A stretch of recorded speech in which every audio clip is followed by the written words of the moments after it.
तो जैसा हमने समझा था कि सुप्रीमम ऑफ अ सेट क्या होता है, वैसे ही let us also understand infimum of a set क्या होगा। एस अगर एक non empty bounded below set है, यानी उसके लोअर बाउंड्स एग्जिस्ट करते हैं, तो एक real number M will be called infimum of S अगर सबसे पहले तो वो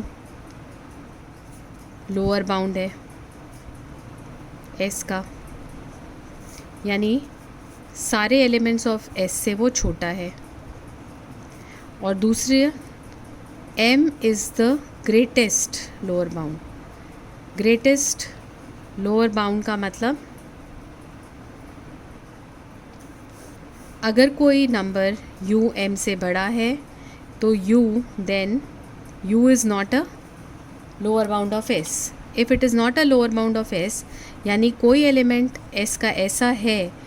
जो u से छोटा है, क्योंकि अगर ये लोअर बाउंड होता तो सारे एलिमेंट से छोटा होता u, पर अगर ये लोअर बाउंड नहीं है तो इसको किसी एलिमेंट से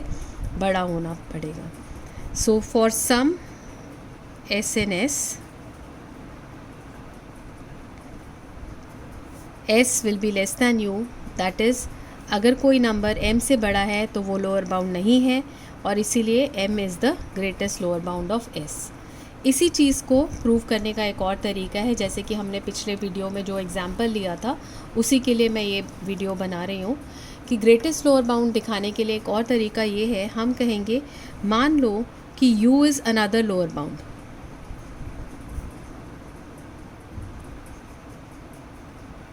और अगर ये एक और लोअर बाउंड है तो हम दिखा देंगे कि it has to be less, because हमें दिखाना है m सबसे बड़ा लोअर बाउंड है, तो हम प्रूव करेंगे कि u will be less than और इक्वल टू m, और उससे आ जाएगा कि m is the greatest lower bound. तो u अगर कोई और लोअर बाउंड है तो वो m से छोटा है या एट मोस्ट इक्वल है, और इसीलिए ये जो m है वो ग्रेटेस्ट लोअर बाउंड है। सो इनमें से किसी भी मेथड से, या ये तरीका कि आप u ग्रेटर दैन m लो